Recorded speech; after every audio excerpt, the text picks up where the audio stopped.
ही मी उडीद डाळ घेतली आहे, ही अर्धा तास भिजत घातली होती. त्यात एक मिरची टाकून ग्राइंड करून घेतली. आता ही पेस्ट आपण याच्यामध्ये टाकू. त्यात कॉर्न पावडर टाकू 2 चम्मच, त्याच्यामध्ये बेसन टाकू 2 चम्मच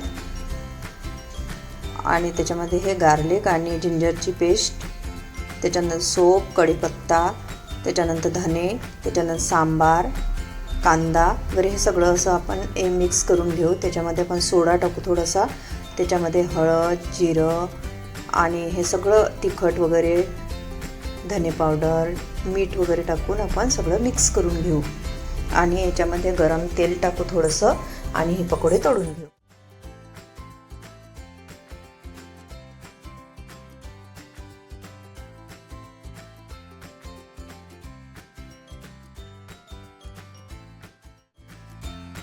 बघू शकता हे पकोडे आपले किती क्रिस्पी बनलेले आहे. याच्या आवाजानुसार तुम्हाला लक्षातच येईल ते.